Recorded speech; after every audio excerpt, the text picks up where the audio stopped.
Assalamualaikum warahmatullahi wabarakatuh. Pada kesempatan kali ini kita akan membahas tentang pendahuluan, analisa, dan perancangan perusahaan. Hubungan analisis kelayakan, tata letak pabrik, serta sistem produksi. Analisis kelayakan industri merupakan suatu studi yang harus dilakukan untuk menilai apakah suatu proyek layak untuk dijalankan, ditinjau dari aspek pemasaran, teknis operasional, legal, dan ekonomi finansial. Jika dihubungkan dengan tata letak pabrik dan sistem produksi, ketiganya sangat berkaitan karena kelayakan usaha berpengaruh dengan tata letak pabrik yang baik sehingga menghasilkan sistem produksi yang baik. Sebaliknya, usaha dikatakan tidak layak jika memiliki tata letak pabrik yang tidak efisien sehingga mengakibatkan sistem produksi yang tidak produktif. Analisis kelayakan. Tujuan dari analisis kelayakan harus jelas apakah dia industri manufaktur atau jasa, industri baru atau ekspansi dari unit yang telah ada.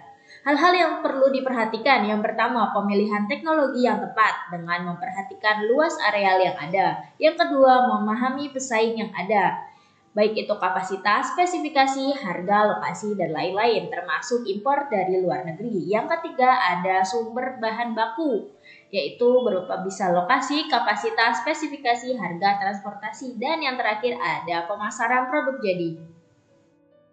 Kapasitas dan spesifikasi harus jelas kapan mulai operasional komersial, dan untuk pembuatan analisis kelayakan dan AMDAL menggunakan konsultan atau dibuat sendiri, dan waktu penyusunannya itu mulai kapan dan berakhir kapan, dan pendanaan analisis kelayakan itu harus dipersiapkan. Analisis dan perancangan perusahaan. Sebagai dasar untuk pengambilan keputusan seperti teknis, ekonomis, dan komersial untuk memutuskan apakah investasi pada proyek dapat dilanjutkan dan diharapkan dapat mempraktekkan langsung atau mengimplementasikan serta memberikan nilai tambah di dunia manufaktur. Dalam analisis perancangan perusahaan terdapat analisa kelayakan industri yang meliputi analisa ekonomi, keuangan, dan penentuan proyek, serta perencanaan dan pelaksanaan proyek. Lalu, siapakah yang berkepentingan? Yang pertama ada pihak investor, pihak kreditor, pihak manajemen perusahaan, dan pihak pemerintah dan masyarakat. Lalu, apakah tujuan diadakannya analisis dan perancangan perusahaan? Tujuannya adalah sebagai bahan pertimbangan pengambilan keputusan, menerima atau menolak suatu keputusan investasi. Selanjutnya ada aspek-aspek yang kita akan pelajari dalam analisis perancangan perusahaan. Yang pertama ada aspek pasar. Seberapa besar luas pasar, mengukur dan meramalkan permintaan dan penawaran, pertumbuhan permintaan atau tren dan proyeksi, persaingan antar produsen, siklus hidup produk, ketergantungan usaha terhadap produsen, konsumen, dan sumber daya alam. Selanjutnya ada aspek pemasaran, ada segmenting, targeting, dan positioning. Sikap perilaku dan kepuasan konsumen, strategi kebijakan dan program pemasaran, serta ada bauran pemasaran termasuk pada produk, price, place, dan promotion. Selanjutnya ada aspek teknis dan teknologi, meliputi pemilihan strategi produksi, pemilihan dan perencanaan produk yang akan diproduksi, rencana kualitas, pemilihan teknologi, rencana kapasitas produksi, manajemen persediaan, jenis teknologi, pengawasan kualitas produk, peralatan dan mesin, lokasi pabrik dan layout pabrik, serta perkembangan teknologi.